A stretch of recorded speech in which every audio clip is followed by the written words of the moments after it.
Bueno, buenas tardes a todos nuestros queridos clientes de la firma González Páez Abogados.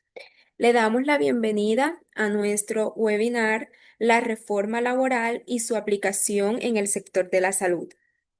Como ponente invitada tenemos a la doctora Laura Vanessa Samur Vergara, quien es especialista en Derecho Laboral y Seguridad Social, directora legal de IPS en González Páez Abogados. Mi nombre es Erika Garrido y seré la persona encargada de moderar este evento. Este evento ha sido pensado especialmente para ustedes, nuestros clientes, con el propósito de brindar una visión clara y actualizada sobre los principales cambios introducidos por la reforma laboral, especialmente en lo que concierne al sector de la salud. Esperamos que este webinar sea de gran ayuda y gran provecho para ustedes. Nuestro chat estará habilitado durante toda la capacitación para que ustedes puedan exponer sus dudas e inquietudes respecto de la temática abordada.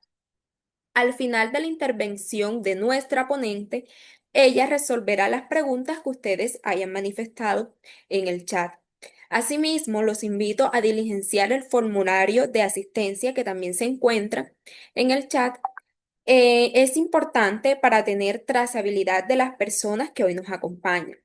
Sin más preámbulos, le damos la bienvenida a nuestra ponente y a nuestros clientes. Doctora Laura Zamora. Bueno, Eri, muchas gracias por tu presentación. Buenas tardes a todos los que se encuentran conectados a este espacio de actualización jurídica frente a los cambios que trajo consigo la Ley 2466 de 2025, por medio de la cual se adapta o se adopta la reforma laboral. Este espacio fue pensado con la intención de abordar los cambios que ha traído consigo la reforma laboral y sobre todo cómo esta ha impactado al sector salud para así, desde nuestra firma, brindarles un acompañamiento a nuestros clientes, planteando estrategias jurídicas que permitan mitigar el mayor impacto posible en estos cambios que se deben adoptar en estos próximos 6 meses, desde que se promulgó la norma. Dicho lo anterior, pues comenzamos abordando una agenda temática en la cual tocaremos aspectos sobre el objetivo de la reforma laboral, el eje central de la misma, los cambios que ha tenido en materia contractual, en materia del proceso disciplinario sancionatorio del empleador, prórrogas, preavisos, el contrato de aprendizaje, y otros aspectos más que se desarrollarán en la tarde de hoy.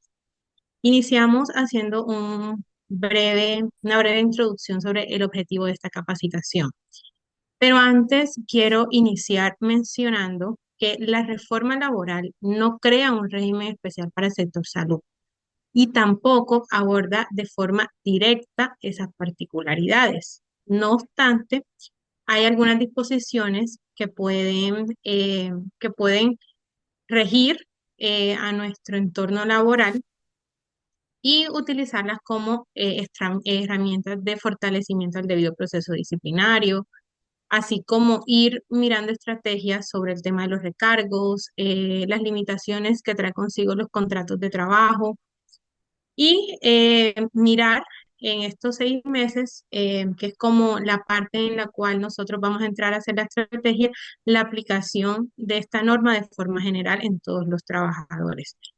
Dicho lo anterior, el objetivo central de esta capacitación es que al finalizar tengamos una comprensión clara sobre los cambios relevantes que ésta introdujo, sobre todo en la protección de los derechos del trabajador y más en el talento humano en salud.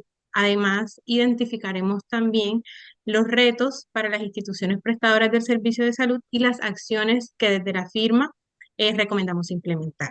Dicho lo anterior, podemos mirar para iniciar un contexto general de la reforma. La reforma, como una mirada general, podemos verla como una propuesta que nace en virtud a una problemática estructural del mercado laboral colombiano. Quiere decir esto, una alta informalidad en la contratación, precarización del trabajo, abusos en la tercerización y la falta de garantías laborales que se veían o esas prácticas comunes que realizamos como empleador y que afectan al sector. obrero, por decirlo así, al sector, pues a la parte trabajadora. La propuesta de este gobierno, con esta reforma, es buscar garantizar las condiciones dignas, estables y equitativas, que en palabras del ministerio se trata de una reforma para los que viven del trabajo. Teniendo esto presente y entrando ya un poco más en el desarrollo puntual de los temas, me permito enunciar los principales puntos de la de la regulación que introdujo la reforma laboral, pero centrándonos en el talento humano en salud y en el contexto de cómo esta reforma se enmarca o directamente nos involucra. Eh, Teniendo con esto, entonces, que la temática del día se abordará en el modelo de contratación, sus prórrogas y los preavisos, los cambios que tuvo o sufrió el proceso sancionatorio del empleador, la jornada ordinaria de trabajo, los recargos nocturnos, las horas extras y los trabajos en día de descanso obligatorio. Asimismo, se abordarán temas como las nuevas licencias o permisos remunerados, los cambios que trajo consigo en el contrato de aprendizaje, la vinculación de los internos de medicina, los contratistas o la forma en cómo se manejarán ahora los contratistas y subcontratistas y el cambio de los contratos comerciales y el cambio, perdón, que se introdujo a los contratos comerciales que se celebran con las empresas de servicios temporales. En este sentido, entonces, me permito referirme de forma puntual a cada uno de los aspectos antes mencionados, iniciando por el modelo de contratación.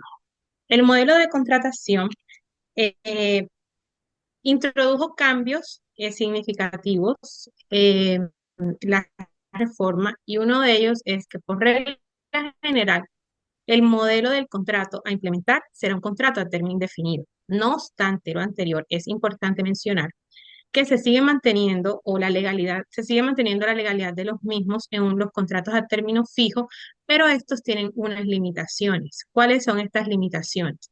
Que solo se podrá prorrogar hasta por 4 veces y a partir de una cuarta prórroga, el contrato no podrá ser inferior a un año.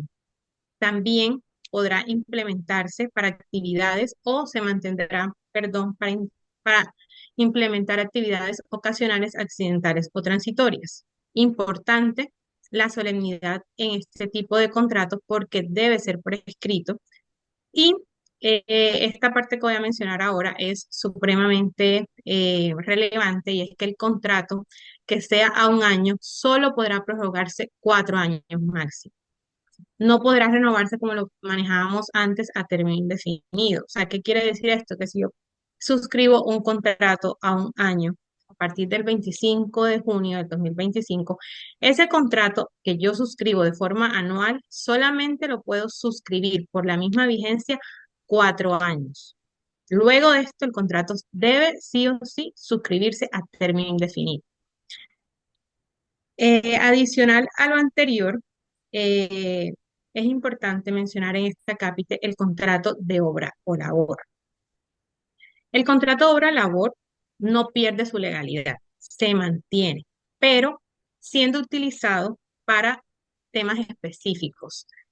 Ejemplo, antes veíamos que las instituciones prestadoras del servicio de salud eh, y otras instituciones, pero enfocámonos en el talento humano en salud, suscribíamos contratos de obra-labor para duraciones específicas, pero este contrato se prorrogaba automáticamente.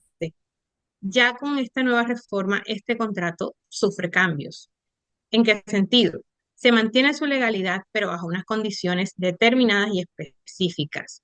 Este debe ser por escrito, veíamos antes que podíamos suscribirlo de forma verbal o escrita, pero ahora debe tener la solemnidad que debe ser por escrito. Debe indicarse de forma clara y precisa y detallada la obra o labor contratada y o que se requiere atender. Esto es importante tenerlo en cuenta. Si al finalizar la obra o labor contratada se desea renovar ese contrato, debe ser para una obra totalmente diferente a la que se contrató inicialmente. y se debe hacer mediante una acta modificatoria al contrato o en su defecto se debe liquidar ese contrato de obra labor y suscribir uno nuevo. Pero es importante tener en cuenta de que la obra debe ser completamente diferente a la inicialmente contratada, porque si no se entenderá que el contrato es a término indefinido. ¿Por qué hago esta aclaración? Porque veíamos antes que yo contrataba una actividad misional que hace parte del objeto contractual de la empresa, la contrataba por contratos de obra labor, pero esa obra nunca finalizaba porque hace parte del giro ordinario de la empresa. Se mal utilizaba el contrato de obra labor y el contrato pues seguía siendo por una duración específica. Ahora no. Esas actividades misionales que nunca van a finalizar porque hacen parte del giro ordinario de la empresa, si yo suscribo un contrato de obra labor, ese contrato se va a desnaturalizar y se me va a convertir automáticamente en un término indefinido porque esa labor nunca va a cesar. Eso es importante tenerlo en cuenta.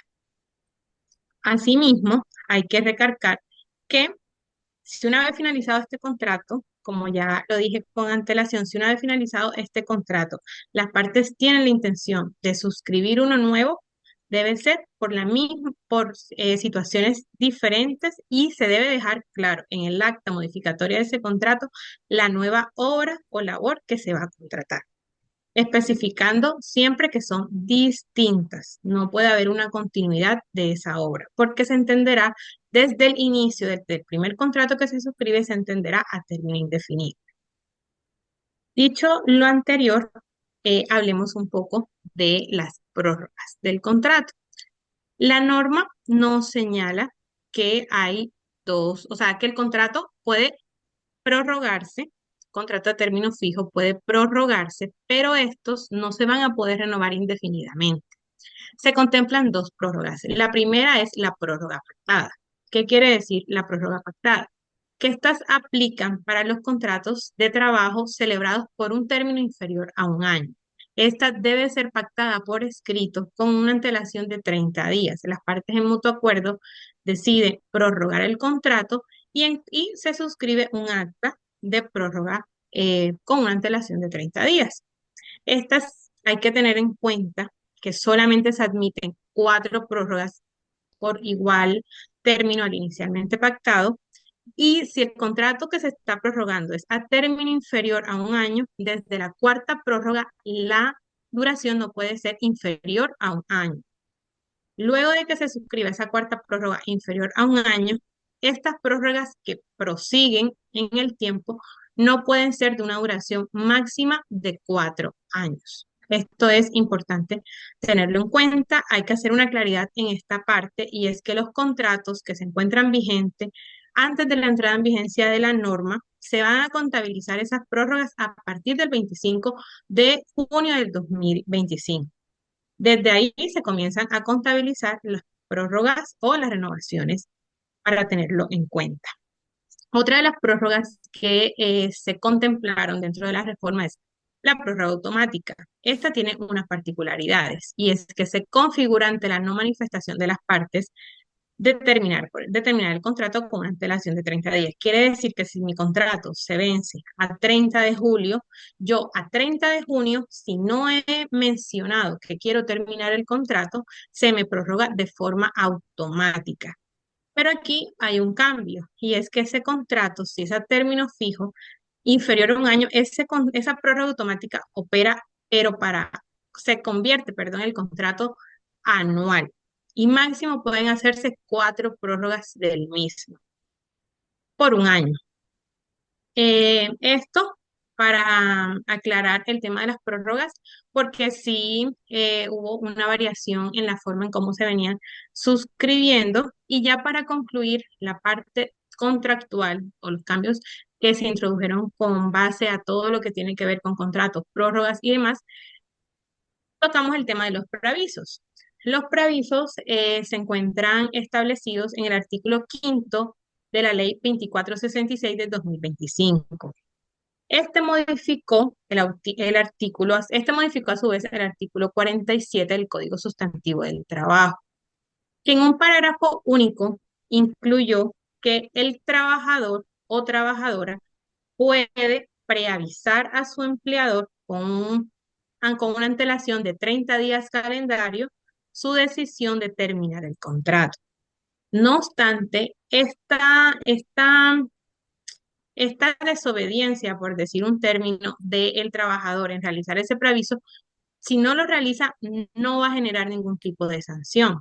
Este preaviso, hay que tenerlo en cuenta, tampoco aplicará en los eventos de una terminación unilateral del contrato cuando las causas son imputables al empleador, mismas que siguen siendo, que no sufrieron ninguna variación y que se siguen estableciendo las del artículo 62 del Código Sustantivo del Trabajo. Esto pues para concluir, como les decía antes, todo el tema de los cambios que hubo en materia contractual, prórrogas y preavisos. Pasamos ahora al otro punto importante que fue o que es el procedimiento disciplinario sancionatorio del empleador. Este se encuentra regulado en el artículo 7 de la Ley 2466 de 2025, que modificó el artículo 115 del Código Sustantivo del Trabajo. En este punto quiero hacer una precisión y me voy a detener un poco, porque hay que ser muy claros en cómo enfocó la norma este artículo. ¿Qué pasa? Nosotros antes en las entidades utilizábamos el procedimiento sancionatorio del empleador cuando queríamos encauzar una justa causa de despido y que nos quedara la decisión laboral documentada. En este aspecto, la norma me indica que se implementará en principio el proceso sancionatorio del empleador para imponer sanciones que se encuentran establecidas según la escala de faltas y sanciones adoptadas por el Reglamento Interno de Trabajo. Quiere decir esto que lo que busca el empleador con esto no es llegar a un despido, es imponer una sanción y buscar o brindarle garantías al trabajador para su defensa, surtiendo entonces y trayendo con esto unas etapas en este proceso sancionatorio, la cual va a versar sobre la primera, que sería la apertura de una investigación en la cual se formularán cargos y se dará el traslado al trabajador para su defensa. En esta etapa es importante la solemnidad. ¿En qué sentido? Que se debe enviar una comunicación escrita formal al trabajador, en la cual se informe de forma clara, detallada y precisa los hechos en los cuales se va a fundamentar este descargo. Esa citación debe estar en conjunto, y esto es supremamente importante porque ya a partir de la entrada en vigencia de la norma no se podrá o no se implementarán descargos sin que no vayan acompañados con pruebas que soporten los hechos que se fundamentan. Eso es importante tenerlo claro porque desde ahí van a partir las garantías desde el empleador se le otorgan al trabajador para su debida defensa. Luego de que se realice esta citación a descargos, el trabajador debe contar con un término no inferior a 5 días. Este término es supremamente importante por las dilaciones injustificadas que pueden sufrir este tipo de procesos sancionatorios, porque en la práctica vemos que se cita un trabajador por un hecho que ocurrió hace una semana, por ejemplo, y se cita para que rinda descargos por de pronto temas de agenda, temas de ocupación, de que el trabajador sale posturno, de que está de vacaciones, en fin, de que se incapacita, demás. Estas citaciones a descargos se realizan eh, 10 días después de que suceden los hechos. Esto ya no va a poder seguirse surtiendo. Desde el momento en que se envía la citación a descargos, el empleador tendrá un término no menor de 5 días para instaurar la diligencia de descargos, en la cual el trabajador defenderá su posición, controvertirá también con pruebas los hechos en el caso de que las hubiere y pues se surtirá como tal todo el proceso. Esto debe constar en un acta de diligencia de descargo y la decisión que se adopte debe contener pues un documento escrito en el cual se notifica al trabajador esa decisión final. Asimismo, esta acta debe ser clara, debe ser taxativa, lo que se maneja en este tipo de diligencias, se debe motivar el pronunciamiento definitivo y la decisión tomada por el empleador luego de haberse surtido la defensa de la diligencia de los descargos. Importante que esta imposición de la sanción debe ser proporcional a las faltas o a la escala de faltas y sanciones establecidas por las prohibiciones, eh, por las prohibiciones en las cuales incurrió el trabajador, por los incumplimientos contractuales a los cuales se le llama descargos, y debe estar, esa sanción debe ser proporcional a los hechos que dieron origen al mismo. Y a su vez incluye la reforma algo importante para tener en cuenta, que es la posibilidad del empleador de impugnar esta decisión. Asimismo, y pues esta parte de la reforma trae consigo unas actividades que como empleadores tenemos que desarrollar, y es la actualización del reglamento interno de trabajo. Esta actualización del reglamento interno de trabajo debe hacerse en estos 6 meses a partir de que se promulgue la norma. Quiere decir que para el año entrante ya el reglamento interno debe estar actualizado con base a todos los cambios del proceso sancionatorio, debe estar actualizado con las licencias nuevas que se promulgaron con la norma, debe estar actualizado con los recargos, con la reducción de la jornada ordinaria, porque el Ministerio de Trabajo puede comenzar a hacer indagaciones de forma preliminar a las empresas para verificar y constatar de que estos aspectos hayan sido actualizados. Asimismo, eh, debo dejar claro en esta parte de que el procedimiento sancionatorio contempla unas excepciones. ¿Cuáles son estas? La primera es que este procedimiento no se aplicará para trabajadores del servicio doméstico y tampoco para aquellas micro y pequeñas empresas que tengan menos de 10 trabajadores. En este caso, el Ministerio de Trabajo obtuvo la obligación de, en los 12 meses siguientes, a partir del 25 de junio de 2025, propulsar programas de acompañamiento y fortalecimiento a a las micros, perdón, y pequeñas empresas para garantizar la aplicación del debido proceso. Pero entonces ustedes preguntarán, ¿cómo se surten este procedimiento en esas micros y pequeñas empresas? ¿Cuál es la obligación que tiene el empleador? Garantizar el debido proceso. ¿En qué sentido? En que se debe escuchar al trabajador sobre los hechos que dieron lugar al descargo. Solo que no se va a de pronto a surtir el tema de que se debe trasladar la prueba, de que en 5 días, en menos de 5 días debe surtirse todo el proceso, en que la decisión debe ser motivada, sino solo escucharlo e imponer la sanción, la cual debe ser proporcional a los hechos ocurridos.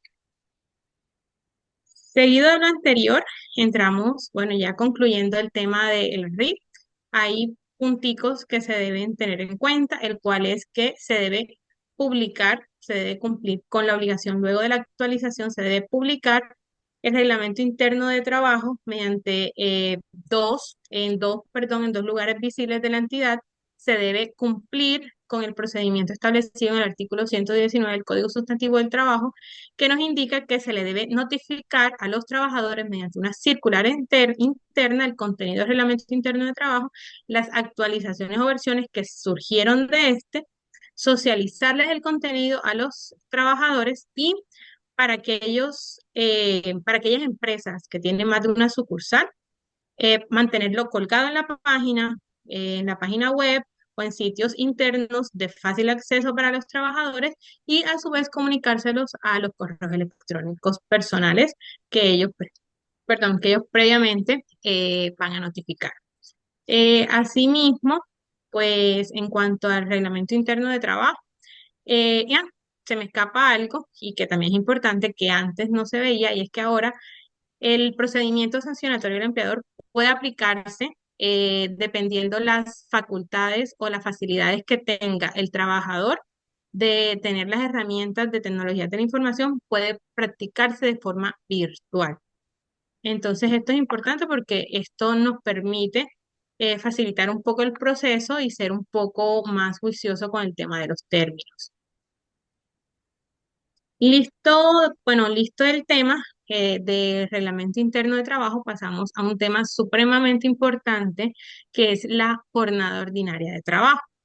En la jornada ordinaria de trabajo es importante hacer una precisión, y es que siendo el sector salud uno de los sectores más importantes que tiene pues toda la economía colombiana y demás, y siendo las jornadas distintas o atípicas a las que se manejan en otros sectores, la norma no regula situaciones específicas para el talento humano en salud. Si bien se mantiene la reducción de la jornada ordinaria semanal, que para el 2026 se espera sea de 42 horas, esta distribución se puede hacer entre 5 y 6 días, sin eliminar y teniendo en cuenta respetando el día de descanso obligatorio. No obstante, para el sector salud, dado que no hay un tema específico para ellos, podemos mirar que en el Código Sustantivo del Trabajo se contemplan varios tipos de jornadas, que son las jornadas por turnos sucesivos, que son aquellas en las que el empleador y trabajador, en mutuo acuerdo, y esto es importante, el mutuo acuerdo, pueden organizar turnos de trabajo sucesivos que permitan operar a la empresa sin solución de continuidad. Quiere decir esto que aquellas empresas que su objeto social amerite una prestación continua del servicio por ser salud, que de pronto tengan servicios habilitados de urgencias, de hospitalización o temas de prestación de servicios en domicilios, de enfermería y demás, y terapias, estas entidades pueden ir optando por acogerse a este tipo de jornadas ordinarias laborales. ¿Qué implica esto? Esto implica que se puedan aumentar el talento humano en salud para poder abastecer la cantidad de turnos, pero no generan recargos ni horas extras porque se adecuan los turnos con base a la necesidad del servicio.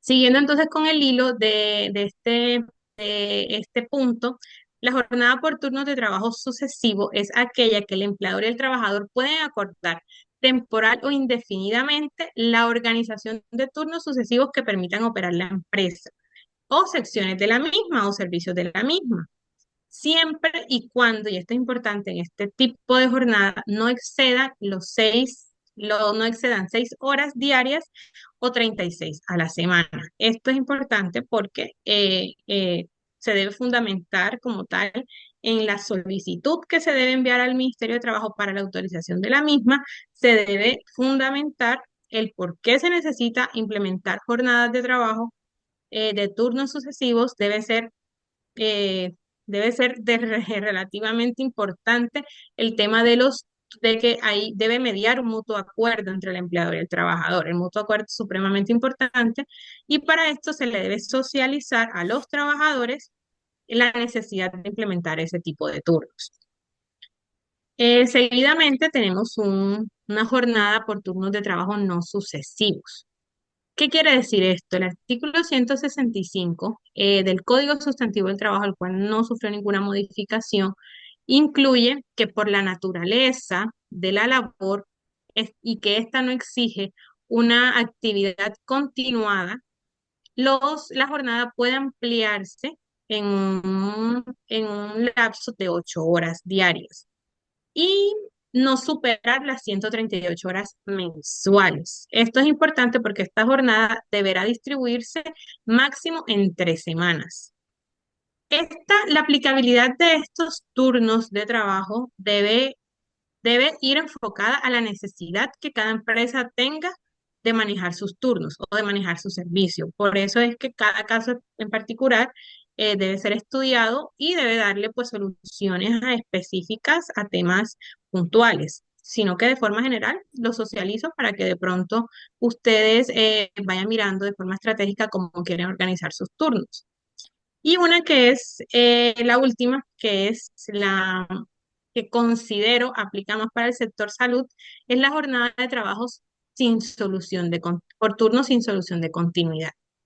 Esta jornada específicamente tiene una particularidad y es que exige la autorización del Ministerio de Trabajo, que puede tardar, puede ser un proceso tardío, porque de eso depende de la congestión de los despachos o de los DT del Ministerio de Trabajo, pero cuando autoriza esta jornada, el trabajo se facilita en gran parte porque son turnos que yo puedo implementar que no se me pueden pasar, son flexibles porque yo tengo 56 horas para distribuir esos turnos a la semana. Por lo tanto, me eximo de horas extras, pero hay que tener en cuenta que siempre que se generen recargos nocturnos, debo cancelarlos. Eso es imprescindible tenerlo en cuenta.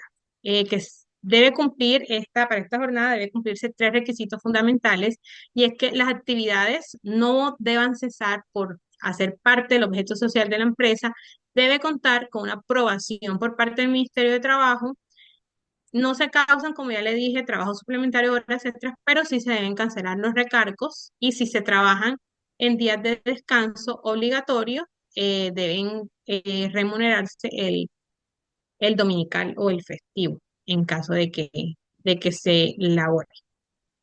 Ahora bien, uno de los principales cambios que creo que ha tenido mayor impacto es el trabajo diurno y nocturno. Hablemos un poquito sobre eso. El trabajo diurno, pues teníamos antes que comenzaba a las 6 de la mañana y finalizaba a las 9 de la noche.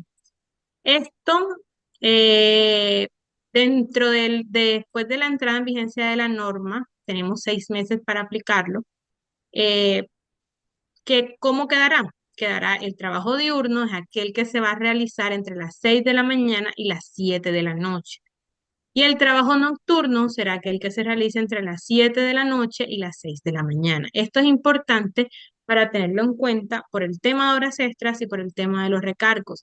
¿Qué quiere decir esto? Que todo trabajo que se realice después de las 7 de la noche ya va a tener un recargo nocturno. Y eso es importante para los turnos en el talento humano en salud, cuando son servicios por urgencia, cuando son servicios de hospitalización, cuando son servicios de UCI, etcétera, etcétera, que a partir de las 7 de la noche ya deben ir implementándose los recargos. Ligado a este tema va el tema de las horas extras. Las horas extras cambió, cambió la modalidad en cómo antes se autorizaban, porque ahora pues ya no va a tener o ya no va a ser obligatorio solicitarle al Ministerio de Trabajo que expida la resolución para autorizar las horas extras. Esto pues es algo que simplifica el proceso, porque estas autorizaciones por parte del Ministerio de Trabajo eran algo que eh, demoraban mucho para autorizarse, tenían que hacer una visita de inspección, tenían que adjuntar una cantidad de requisitos, batería psicosocial, riesgo, temas de fatiga laboral y demás, y pues ya este trámite no va pues a ser necesario. Entonces esto simplificaría un poquito el proceso, pero el empleador te consagra una nueva obligación, y es que debe llevar un registro de trabajo suplementario en el que se especifique cada trabajador de forma individual, el cargo que tiene, el número de horas laboradas y el número de horas extras.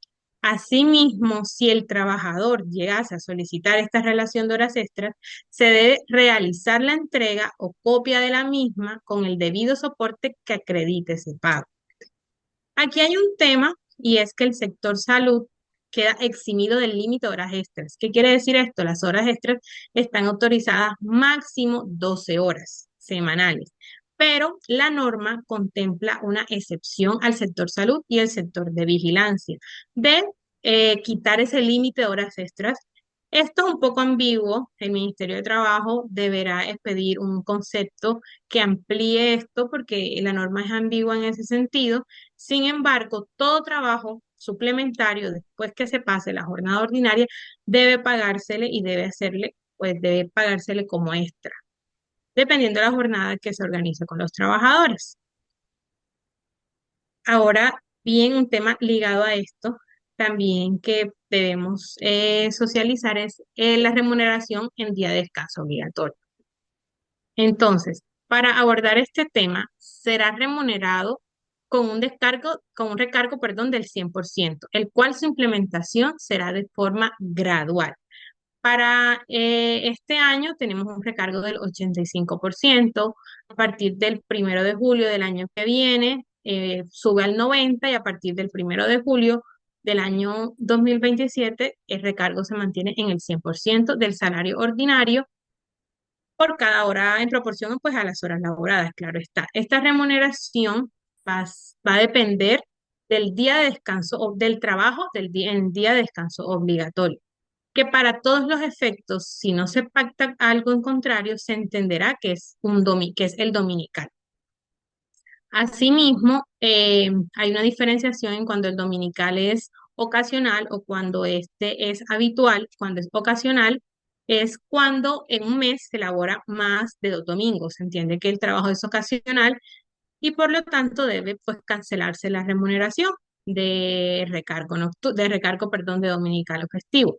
Pero si se trabaja de forma habitual, la empresa está obligada a otorgarle un compensatorio más el recargo por el día dominical laborado. Como ya lo expliqué antes, esta implementación se realiza de forma gradual. Al 1 de julio de este año está el 80% de recargo y pues va en aumento hasta llegar al 2027, que es cuando llega a su tope máximo, que es el 100% de recargo nocturno, de recargo, perdón, dominical. Hay un tema importante que fue objeto de debate en la reforma y es la jornada flexible para aquellos trabajadores que tienen responsabilidades con familiares al cuidado. ¿Qué quiere decir esto? Que los trabajadores pueden acordar con su empleador jornadas flexibles de trabajo o modalidad de trabajo apoyadas en las tecnologías de la información, cuando el trabajador conste que tenga responsabilidades de cuidado en personas mayores, hijos menores, personas con discapacidad, con enfermedades catastróficas, crónicas, graves o huérfanas y terminales. Para esto, hay que tener en cuenta que solamente va a aplicar a familiares que se encuentren dentro del grado segundo de consanguinidad, primero de afinidad o primero o segundo civil. La persona, el trabajador, junto con esta solicitud que se deberá hacer por escrito, debe, eh, debe probar de que la persona en estado de discapacidad depende exclusivamente depende exclusivamente de él. Debe contar además con una certificación por parte de la EPS en lo que le otorgue la calidad de cuidador de ese familiar. Y el empleador a su vez pues tendrá 15 días hábiles para aprobar o no la jornada flexible luego de que se realice la solicitud por parte del trabajador.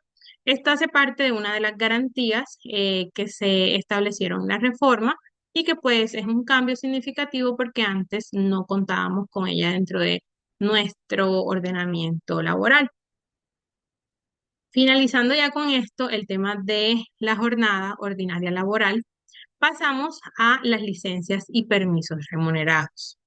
Tenemos que se incluyeron dentro del proyecto de reforma laboral 4 licencias nuevas que son remuneradas, que es compromisos escolares, citas médicas con especialistas, citaciones judiciales y aquellas personas que certifiquen que su único medio de transporte es pues, una bicicleta.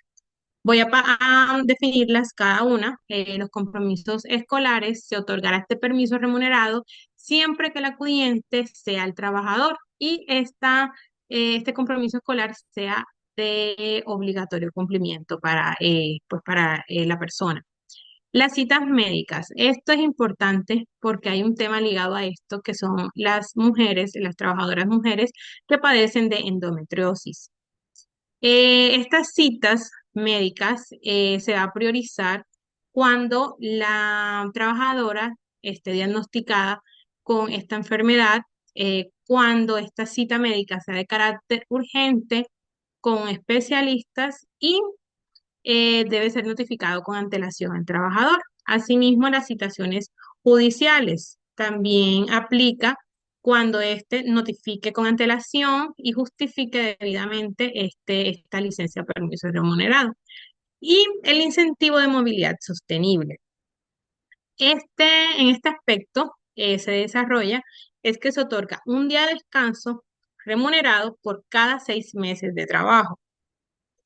Para esto el trabajador deberá certificar que la bicicleta es su medio de transporte para llegar al lugar de trabajo y pues para regresarse a su casa. Esto porque los legisladores lo contemplaron, porque esto es un apoyo al incentivo de los hábitos saludables y de la sostenibilidad del medio ambiente. Entonces, quisieron introducirla en la reforma laboral para incentivar a los trabajadores a pues, tener estilos de vida saludable y a cuidar el medio ambiente.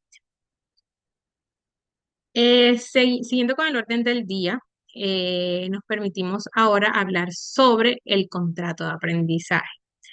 Esto sin duda, bueno, yo creo que todo ha sido importante, pero este cambio, sin duda alguna, fue uno de los más importantes porque eso trae consigo nuevas obligaciones económicas para las empresas. ¿En qué sentido? De que antes los aprendices SENA tenían un apoyo de sostenimiento del 7,5% del salario mínimo y pues ellos en toda su etapa lectiva y productiva no tenían que estar afiliados solamente a ARL, no tenían como tal derecho a pagos de seguridad social y tampoco tenían pues derecho a una liquidación al finalizar el contrato o dentro de la duración del contrato tampoco tenían como derecho a prestaciones sociales.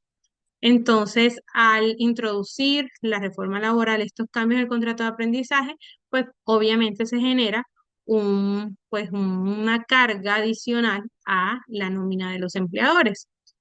Por tanto, es importante destacar que la naturaleza de este contrato va a ser un contrato especial de trabajo a término fijo, cuya duración no puede exceder los 3 años. Esto tiene una finalidad que es una finalidad formativa, que aquí es donde va ligado la diferencia de la subordinación, la diferencia que van a tener los aprendices con un trabajador normal.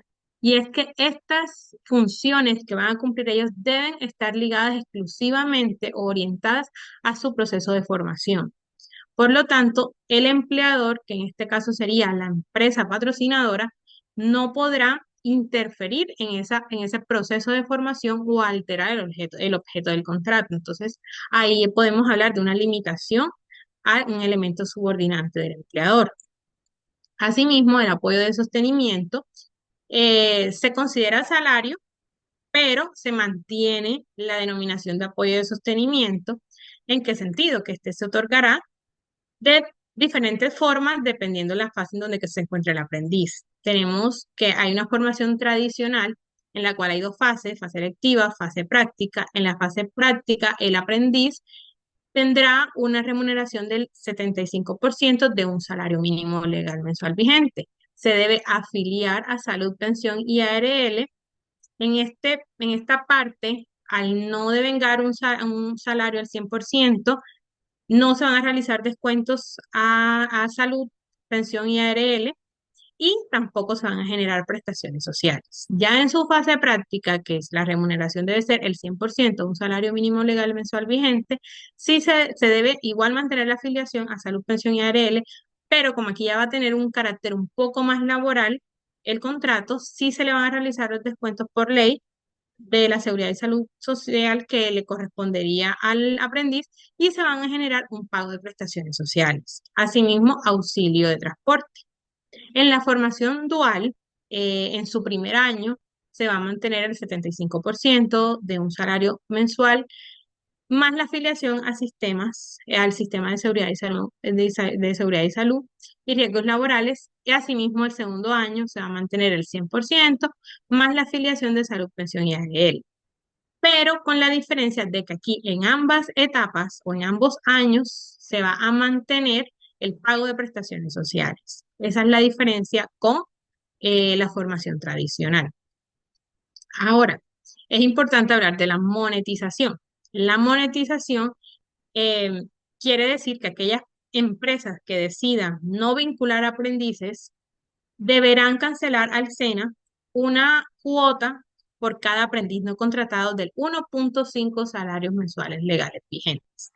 Asimismo, los aprendices podrán afiliarse o tendrán la potestad de afiliarse a sindicatos, beneficiarse de convenciones colectivas de trabajo y la duja arbitral. No obstante, el apoyo de sostenimiento no podrá o no será pactado dentro de estas convenciones colectivas a las cuales se afilie el aprendiz. Esta aplicación, aquí hay una ambigüedad que el SENA en su momento deberá manejarlo mediante una circular en su defecto, y es que no hay un aspecto claro desde cuándo entra a regir esta reforma para los aprendices. Hay personas que dicen que desde el 25 de junio en adelante se debe vincular a los aprendices o se debe afiliar a los aprendices que se vinculen a partir del 25 de junio. Hay personas quienes dicen que aquellos vinculados con anterioridad al 25 de junio deben afiliarse a partir del 25 de junio. Yo mantengo el criterio de que deben afiliarse a partir del 25 de junio de 2025 aquellos aprendices que se han vinculado con anterioridad. ¿Por qué? Por el tema de la aplicabilidad de la norma. Si bien la norma no es retroactiva, sí tiene una aplicación inmediata. ¿Qué quiere decir esto? De que todas las personas que se encuentren vinculados mediante un contrato de trabajo o una relación contractual, de forma inmediata se les debe aplicar la reforma laboral. Por lo tanto, aquellos aprendices que ya están vinculados o tienen una relación contractual deberían, a partir del 25 de junio del 2025, ser pues considerados bajo la reforma laboral. Sin embargo, el SENA debe pedir un comunicado que se espera que se realice dentro de los 6 meses siguientes a que pues entró en vigencia la norma. No obstante, desde la firma estamos mirando unas solicitudes de concepto de ampliación tanto al SENA para tener claridad en estos temas, como al Ministerio de Trabajo para que tener ya como tal un concepto formal de ellos y podérselos compartir a ustedes como clientes. Asimismo, como eh, hubo cambios en el contrato de aprendizaje, hay un tema importante que es los internos de medicina. Los internos de medicina pues son estudiantes, tienen su denominación de estudiantes. Ah, bueno, se me escapaba algo, y es que la norma, el contrato de aprendizaje no lo ciñe solo al SENA. También se consideran aprendices practicantes de universidades que tengan convenios con las empresas. También se les debe aplicar el carácter de aprendiz. Entonces, también deberían manejarse en igual condiciones que los aprendices SENA. Ahora sí, retomando con el tema de los internos de medicina. Los internos de medicina son estudiantes que hacen prácticas en su etapa de estudiante, por decirlo así, o sea, en su etapa de aprendizaje. Para estas personas, antes no se contemplaba ningún tipo de remuneración, tenían turnos excesivos, recarga laboral grande, aparte de eso tenían que cumplir con sus obligaciones estudiantiles porque todavía estaban bajo un proceso de estudio o bajo un plan de estudio. Entonces la norma contempló que estos estudiantes recibirán por ese internado una remuneración igual a un salario mínimo legal mensual vigente, pero este estará a cargo del ADRES. Tampoco hay claridad frente a esto sobre cómo va a ser ese recobro al ADRES, si el ADRES le paga pues a las entidades que tengan internos de medicina o si los internos de medicina son quienes harán su proceso mediante algún aplicativo que genere el ADRES. De este tema no se ha hablado mucho, sin embargo, hay que solicitar conceptos de ampliación frente a esto porque es un tema que solo se menciona en la norma, pero no se ha desarrollado cómo se llevará a cabo. Partiendo, bueno, ya con esto, finalizando el tema de la jornada ordinaria de trabajo, pasamos a un tema importante que son los contratistas y subcontratistas. Los contratistas antes, pues era una figura que podía verse mal utilizada en sentido de que las empresas contrataban mediante prestación de servicio, personal misional, personal asistencial y pues se venía prorrogando de cierta manera esta naturaleza contractual. ¿Qué nos dice la norma ahora? Que se considerarán contratistas y subcontratistas todas aquellas personas naturales o jurídicas que contraten o subcontraten en beneficio de un tercero la ejecución de obras, trabajos o la prestación de un servicio por un valor determinado. Hay que hay que tener en cuenta en este aspecto que debe primar, para considerarse contratistas, debe primar la independencia. La independencia, ¿en qué sentido? De que el contratista asumirá sus riesgos con libertad y autonomía técnica, administrativa y financiera. No obstante, hay que aclarar que aquellas personas naturales o jurídicas que contraten o subcontraten la realización de obras o servicios a un tercero serán solidariamente responsables con el contratista por el valor de los salarios, indemnizaciones y pago de prestaciones sociales de aquellos trabajadores que estén vinculados a sus contratistas y que estos contratistas a su vez hayan incumplido las obligaciones frente a ellos. Entonces, aquí se habla de una solidaridad al momento de contratar o subcontratar servicios ante un tercero. Esto es supremamente importante tenerlos en cuenta. Y ligado a este tema va las empresas de servicios temporales. Las empresas de servicios temporales mantienen su legalidad, pero así como mantienen su legalidad, también tienen unas excepciones y tienen unas limitaciones sobre todo. ¿Cuál es esa limitación? Que solo se podrán celebrar contratos a la luz del artículo 77 de la Ley 50 del 90. ¿En qué sentido? Solamente podrán ser viables cuando se trate de las labores ocasionales, accidentales o transitorias, a las que se refiere el artículo 60 del Código Sustantivo del Trabajo.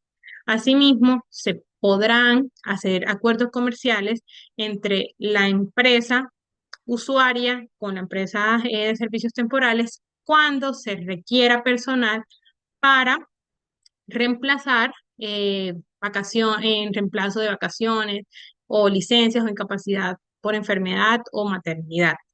Y eh, es también importante destacar que en este tipo de uso, en este uso de las empresas temporales, si el contrato subsiste luego de haberse superado la condición por la cual se contrata, sea una licencia, sea unas vacaciones, sea para actividades transitorias, este contrato, si subsiste y la empresa continúa con estos contratos con empresas temporales, se va a tener a la empresa usuaria como la empleadora. Y los trabajadores en misión van a van a estar a cargo de estas empresas usuarias. Y las empresas temporales pasarán a ser una simple intermediaria. Pero para esto obviamente se necesitará pues de ser pues mediante una orden judicial que se tenga a esta empresa temporal como una simple intermediaria. Pero esto es importante tenerlo en cuenta para destacar la limitación que contempla las empresas temporales. Bueno, eh, es importante ya para concluir con el tema de las empresas temporales, y es que a los trabajadores en misión se les debe especificar en sus contratos cuál es la causa que da origen a su vinculación. Esto es supremamente importante para que no se preste el contrato a ambigüedades o que no se entienda que la empresa usuaria es su empleadora o que no se entienda un contrato a término indefinido desde el inicio de la relación contractual. Ya con esto finalizamos pues todos los cambios normativos aplicables al sector salud o que tenemos que tener en cuenta, pues que tienen que tener en cuenta las empresas prestadoras de servicios de salud porque son como que los más relevantes o los que más vemos a diario. Entonces, ya como para ir concluyendo y finalizando mi intervención, podemos relacionar de forma general que los cambios específicos para el sector salud radican en dos grandes puntos, que es la jornada ordinaria laboral por el tema de las horas extras y recargos que ya se explicó en su momento, y las restricciones al uso de figuras como órdenes de prestación de servicios, contrataciones con empresas temporales y contratos de obra labor, que en muchas prácticas, que en muchas IPS se generaban estas prácticas y hoy por hoy debe tenerse en cuenta su restricción. Ahora bien, teniendo estos dos puntos resumidos, pues toda la intervención, miramos los retos y los desafíos que enfrentamos nosotros como instituciones prestadoras del servicio y empleadoras del talento humano en salud y uno de los principales retos es el aumento del costo de la nómina por los pagos de recargos y horas extras. Esto es algo que debemos ir migrando y debemos con el talento, con pues, las coordinaciones de talento humano, ir mirando y planteando estrategias de cómo abordar este tema al momento de que entre en vigencia. Eh, Tenemos una vela de 6 meses para ir mirando qué estrategias implementar, qué turnos autorizar a los trabajadores para que estos recargos no impacten de una forma negativa o que sea algo de pronto un cambio o migrar a un cambio un poco más paulatino para ir mitigando los riesgos. Asimismo, la adaptabilidad de las nuevas condiciones laborales, ir dejando atrás todo el tema de la informalidad, de los contratos de prestación de servicios, de los contratos de obra-labor desnaturalizados, por decirlo así, de las contrataciones con las empresas temporales de servicio. Asimismo, ir precaviendo de que el Ministerio de Trabajo puede aperturar investigaciones que ellos las pueden hacer de forma autónoma y que si no tenemos documentado el proceso, si no tenemos actualizado las minutas, actualizado el reglamento interno de trabajo, pueden entrar a imponernos o abrir investigaciones que pueden finalizar en una imposición de sanciones. Entonces tenemos que ir organizando y documentando todo en estos 6 meses que nos dan de gabela la norma en cuanto a temas de recargo y demás, y ir mirando a partir del 25 de junio pasado, que ya pasó, tenemos que ir mirando entonces la formalización de los contratos de trabajo, tener en cuenta las prórrogas, cuántas prórrogas lleva cada contrato, la duración de los mismos, para ir pues teniendo muy en cuenta esto y que el contrato no se me vaya a prorrogar de forma automática, que se me convierta anualizado si eso no es lo que yo quiero, o ir ya mirando que como la forma general del contrato es a término indefinido, ir comenzando a suscribir contratos a término indefinido con las personas que de cierta manera ya tengan una antigüedad en la empresa. Asimismo, tenemos que implementar actividades para la actualización interna de los procesos administrativos en conjunto con las áreas de talento humano de cada institución.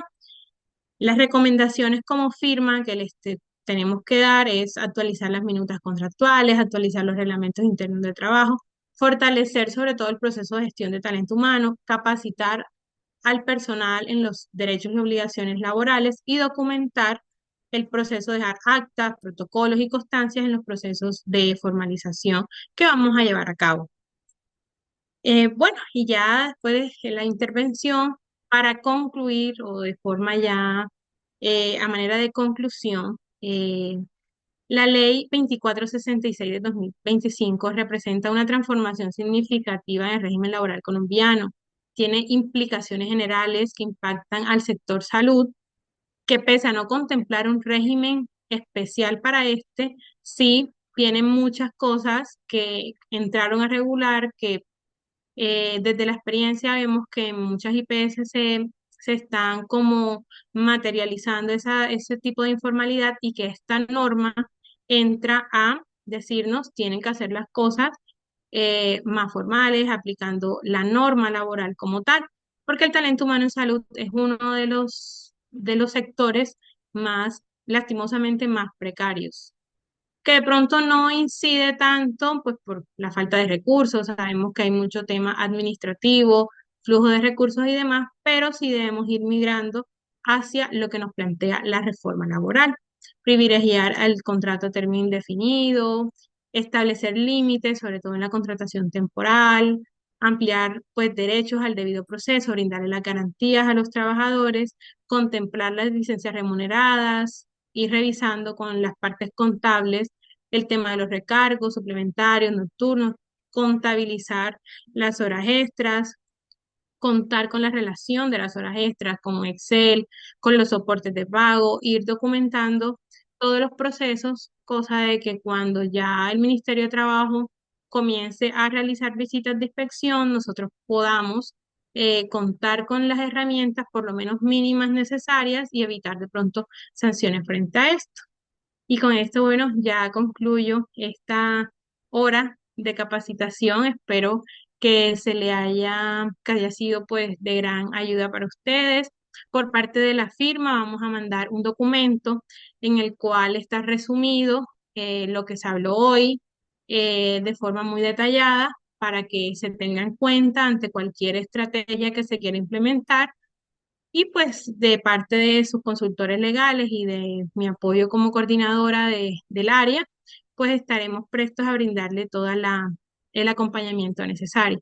Muchas gracias a todos por la atención prestada.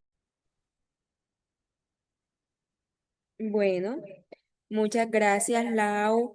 Excelente intervención. Creo que es una temática demasiado importante en estos momentos.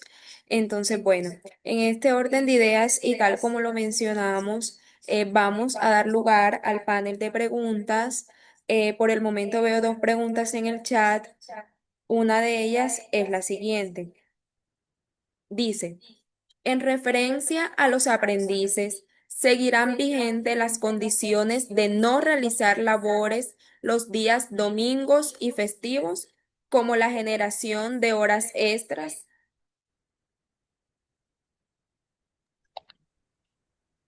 Bueno, frente a eso, como les decía, la norma no es muy clara, es un poco ambigua. Sin embargo, los aprendices en su fase práctica tienen la calidad de trabajador. Quiere decir que el tratamiento propio de un trabajador debe dárseles o debe emigrar a ellos. Quiere decir que si ellos tienen turnos los dominicales o los festivos, deben realizarse sus recargos como tal, en caso de que sea ocasional o en caso de que sea habitual, dependiendo cómo se organice en la empresa. Son aspectos que la norma no los aclara mucho, quedan como en un vacío jurídico, pero por aplicabilidad de la norma y dado que la norma me indica que van en su fase práctica, van a tener la calidad de un trabajador, pues nosotros, pues en remisión a eso, podemos darle el tratamiento del mismo y aplicarle todas las condiciones o garantías que se les aplican a los trabajadores normales. Sin embargo, como lo mencioné en la intervención, por parte de la firma vamos a hacer una solicitud de concepto en el cual nos aclare el SENA o el Ministerio de Trabajo el alcance de esta normatividad frente a este tipo de particularidades, ya que no la contempla y tampoco han sacado un comunicado oficial frente a este tipo de aspectos.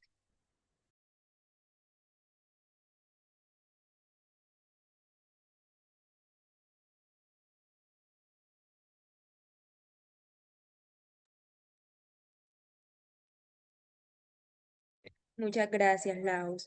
Hay otra pregunta muy similar a la anterior. Dice, en este punto, ¿la vinculación de estudiantes en modalidad de pasantías tiene alguna modificación también?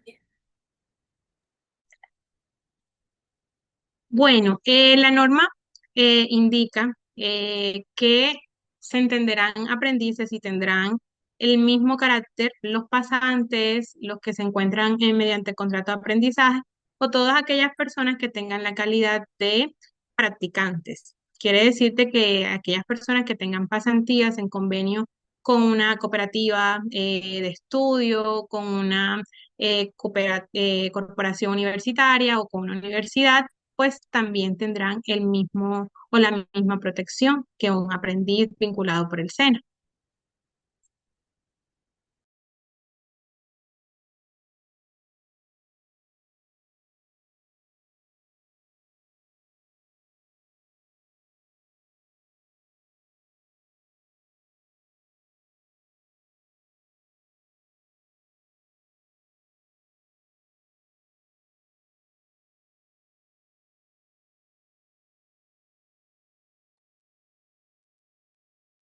Bueno, muchas gracias, Lau. Y como última pregunta tenemos, cuando se realizan convenios docentes asistenciales con universidades,